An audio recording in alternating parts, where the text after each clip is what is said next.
എല്ലാ കൂട്ടുകാർക്കും രമ്യാസ് വേൾഡിലേക്ക് സ്വാഗതം. അപ്പം ഞാനിന്ന് വന്നിരിക്കുന്നത് വാഴക്കൂമ്പും മുരിങ്ങയിലയും വെച്ചിട്ടുള്ള വളരെ ഹെൽത്തി ആയിട്ടുള്ള ഒരു അടിപൊളി ഒഴിച്ചുകറിയായിട്ടാണ് കേട്ടോ വന്നിരിക്കുന്നത്. പോകാമെന്നാ. അപ്പോൾ ഈ കറി റെഡിയാക്കാനായിട്ട് ആദ്യം തന്നെ ഞാൻ ചെറുപയർ പരിപ്പാണ് കേട്ടോ ഇത്. അല്ലാതെ മറ്റേ നമ്മൾ സാമ്പാർ വയ്ക്കുന്ന പരിപ്പല്ല, ചെറുപയർ പരിപ്പ് ഞാൻ ഒരു അരക്കപ്പ് ഒന്ന് കുക്കറിലിട്ടൊന്ന് വേവിച്ചെടുത്തിട്ടുണ്ട്. ഒരു 2 വിസിൽ മതി. നന്നായിട്ട് തന്നെ വെന്ത് വന്നിട്ടുണ്ട്. ഇനി ഞാനിവിടെ വാഴക്കൂമ്പ് ഞാനിവിടെ നുറുക്കിയെടുത്ത് വച്ചിട്ടുണ്ട്. അതപ്പോൾ ഒത്തിരി ചെറുതായിട്ട് നമ്മൾ പൊടിയായിട്ട് തോരൻ അരിയുന്ന പോലെ അരിയണമെന്നൊന്നുമില്ല കേട്ടോ. ഇത്തിരി വലുപ്പത്തിൽ അരിഞ്ഞെടുത്താൽ മതി. അത് ഞാൻ അരിഞ്ഞ് വെള്ളത്തിലിട്ട് വച്ചിട്ടുണ്ടായിരുന്നു. അത് നമുക്ക് ഈ ചട്ടിയിലേക്ക് ചെറുപയർ പരിപ്പ് വേവിച്ച് അതിലേക്ക് ഇട്ട് കൊടുക്കാം. പിന്നെ സ്വല്പം മഞ്ഞൾപ്പൊടിയും കൂടെ ഞാൻ ചേർത്ത് കൊടുത്തിട്ടുണ്ട്. ഇനി ഇതൊന്ന് നമുക്കൊന്ന് മിക്സ് ചെയ്യാം.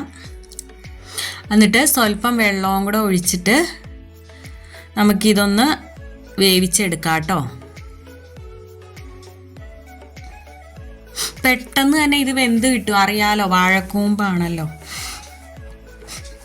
ഇതിൻ്റെ ഗുണങ്ങൾ മാനസിക സമ്മർദ്ദത്തെയൊക്കെ ചെറുക്കാൻ, അതായത് വിറ്റാമിൻ എ, ബി, ഇ ഒക്കെ അടങ്ങിയിട്ടുണ്ട് കേട്ടോ. പൊട്ടാസ്യം അടങ്ങിയിട്ടുണ്ട്. അതുകൊണ്ട് തന്നെ ഫൈബർ പിന്നെ ധാരാളമായിട്ട് ഇതിലുണ്ടല്ലോ. ക്യാൻസറിനെയൊക്കെ അതുകൊണ്ട് പ്രതിരോധിക്കാനൊക്കെ ഏറ്റവും നല്ലതാണ് കേട്ടോ ഇത്.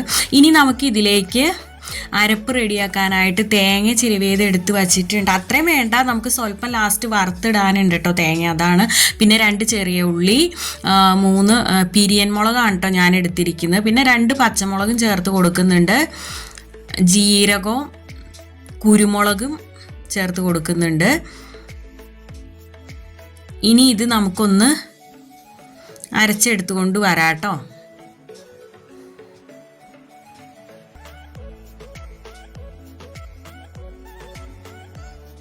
അപ്പം ഇതാ നമ്മുടെ വാഴക്കുടപ്പനെല്ലാം നന്നായിട്ട് വെന്ത് വന്നിട്ടുണ്ട് കേട്ടോ. ഇനി ഇതിലേക്ക് അടുത്ത മെയിൻ ഇൻഗ്രീഡിയൻ്റ് ആണ് കേട്ടോ ഞാൻ ചേർത്ത് കൊടുക്കുന്നത്. മുരിങ്ങയിലയാണ് ഇപ്പോൾ ചേർത്ത് കൊടുത്തിരിക്കുന്നത്. ഇതിൻ്റെ ഗുണങ്ങൾ പിന്നെ അറിയാലോ.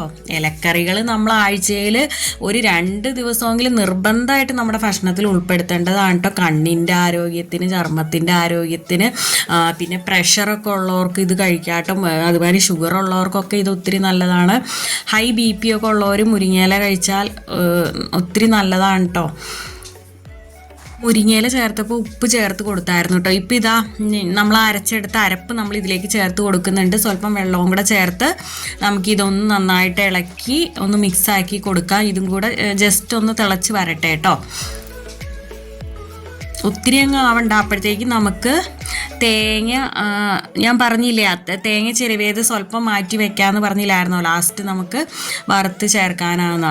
അപ്പം ഞാൻ പാൻ അടപ്പത്ത് വെച്ച് വെളിച്ചെണ്ണ വെച്ച് കടുക് ഇട്ട് കൊടുത്തു. അത് പൊട്ടി വന്നപ്പോൾ 2 വറ്റൽമുളക് ചേർത്ത് കൊടുത്തു. പിന്നെ ഈ തേങ്ങ നമ്മൾ ചേർത്ത് കൊടുക്കുന്നുണ്ട്. അപ്പോൾ ഇതിങ്ങനെ വറുത്തിടണം കേട്ടോ ലാസ്റ്റ്. അതാണ് കേട്ടോ ഇതിൻ്റെ ടേസ്റ്റ് ഈ കറിയുടെ.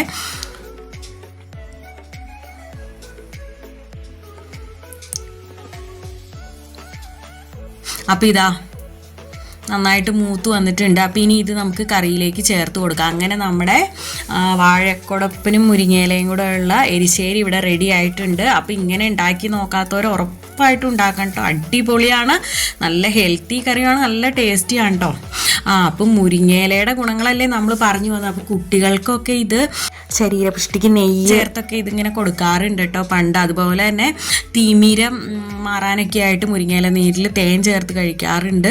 പിന്നെ ഫൈബറൊക്കെ ധാരാളം അടങ്ങിയിട്ടുള്ളത് കൊണ്ട് തന്നെ ഇത് കഴിക്കുന്നത് നമ്മൾ ദിവസവും തന്നെ ഇത് ഭക്ഷണത്തിൽ ഉൾപ്പെടുത്തി അത്രയും നല്ലതാണ് കേട്ടോ കൂട്ടുകാരെ. 4K സബ്സ്ക്രൈബേഴ്സ് ആയതിന് എൻ്റെ എല്ലാ കൂട്ടുകാരോടും ഒത്തിരി നന്ദിയുണ്ട് കേട്ടോ. അപ്പോൾ ഇനി നല്ലൊരു വീഡിയോ ആയിട്ട് വരുന്നവരെ okay, Tata, bye bye, thanks for watching.